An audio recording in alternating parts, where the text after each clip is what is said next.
when Russian President Vladimir Putin's spokesperson Dmitry Peskov on Tuesday described Idlib as a pocket of terrorism, and said that, "We know the Syrian armed forces are getting ready to solve this problem." He was referring to the fact that the only way to solve the issue of Idlib province is either a massive military attack or a political solution. It has become apparent that the Syrian army is readying itself to resolve the issue militarily, following the success of the recent battle to liberate southwestern Syria, where it regained 3 provinces. The situation in the northern governorate of Idlib, which accommodates about 4 million people, is complicated as a number of factors make its fate very difficult to predict. Idlib borders Turkey and is now a buffer zone between the Syrian army and their allies on one side and the Turkish forces on the other. This justifies why there is a dire need for international negotiations. The fate of Idlib province, the last stronghold of the armed opposition, depends on talks between Turkey and Russia and what they will do to ensure the safety of millions of civilians in that region. The Syrian army has started mobilizing forces to the front lines in Idlib in preparation for the last battle before a political solution is reached in Syria. However, the green light for the attack on Idlib is still pending, waiting for the result of Friday's tripartite summit in Tehran.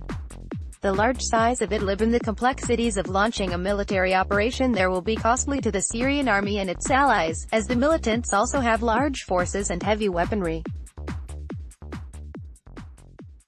Of course, Turkey has its concerns as the province is by its border, and this could lead to political, economic, and military and security issues inside Turkey, at a time when it is witnessing political and economic hardship.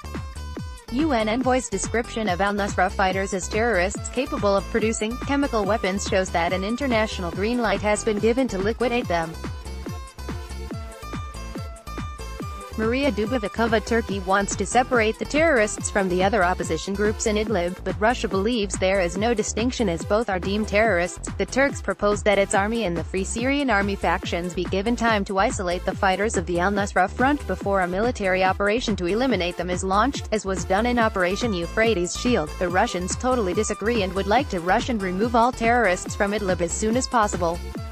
Moscow is negotiating with Ankara plans similar to the operation in Dara in the south, which started with a military action to completely eliminate al-Nusra and then moved on to negotiations between the Syrian government and the opposition to help establish joint local councils in Idlib. This could also see a Turkish-Russian military deployment to ensure the safety of civilians.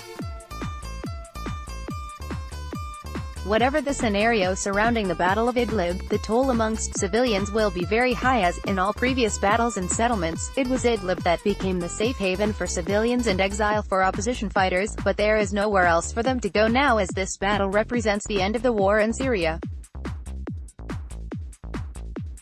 Meanwhile, an American military intervention will only happen if there is any change in the balance of power on the ground. Some sources say the U.S. will preemptively strike the Syrian army in Idlib because they are afraid that, once this battle starts, it is inevitable that the regime will be victorious, and the more territory that the Syrian state controls, the more bargaining cards it has. Since the U.S. does not want to leave Syria empty-handed, Washington is trying to put pressure on other fronts controlled by Kurdish groups loyal to them by strengthening its military presence in the east of Syria. Thus, if Idlib is regained by the Syrian army, the West and the U.S. will have nothing to negotiate about with Russia and Syria. In a press conference held in Geneva last week, UN Special Envoy to Syria Staffan de Mistura called for a humanitarian corridor to be opened to allow civilians to leave Idlib.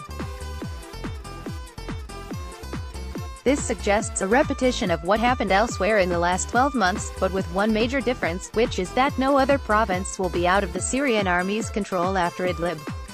There are several important points that can be inferred from his statement. His stance against some of the groups who fight in Idlib started with his description of al-Nusra Front fighters as terrorists who must be defeated, which shows that an international green light has been given to liquidate them and that they will be excluded from any settlement. And when he said that not only the Syrian army has the ability to produce chemical weapons, but also al-Nusra, this is another signal that the international community is now against terrorism in Idlib.